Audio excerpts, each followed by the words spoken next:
I think the key point I was trying to get across today is that, there's been a long history of contention between upland farming interests and environmentalists. Some of that's based on evidence. There's been a long history of kind of common agriculture policy-induced increases in livestock, which have a major impact on the natural environment, followed by a fairly sustained period now of what we call destocking, taking livestock off, incentivised by agri-environment, and that's caused a lot of tension between the upland farming community and nature conservationists. Actually, what I was trying to get across today is actually we need to work together to resolve our differences and to secure better outcomes for the upland environment and for upland communities.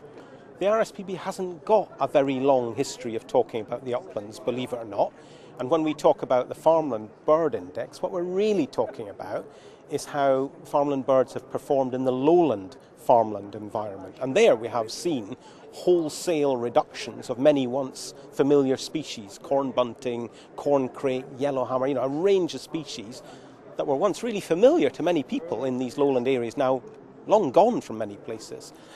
So it's an argument that doesn't really resonate that well in the uplands because, of course, despite what you've just been hearing, there's still lots of great wildlife in the upland environment. And what we're trying to do is to make sure that it doesn't slide any further down and actually starts going in the right direction. So lots of farmers doing brilliant things in the lowland farmland context, working with agri-environment stewardship in its various forms, trying to reverse declines, trying to do better things for the natural environment. So yes, some positive signs, but actually if you look at breeding bird atlases and stuff like that, you'll still see that it's a pretty depressing picture of what's left in lowland England in particular, actually.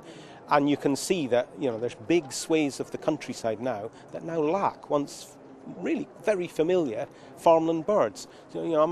Believe it or not, I'm a big fan of ladybird books. When I go back and look at ladybird books and what to look for in spring, autumn, winter and summer, it's extraordinary how different, written in the 1950s, that farmed landscape looked like. And picture after picture has got wildlife all over it. Very different to what it is now. Don't know if we'll ever get back to that, but we're really anxious that we don't have ever more increasing production on some of those better soils, with no chance ever of getting some of that wildlife back. And we're really, I'm not a believer in this land sparing and land sharing kind of thinking. I think we want to have wildlife back in our farmed landscapes, and I think we'd all be better for it.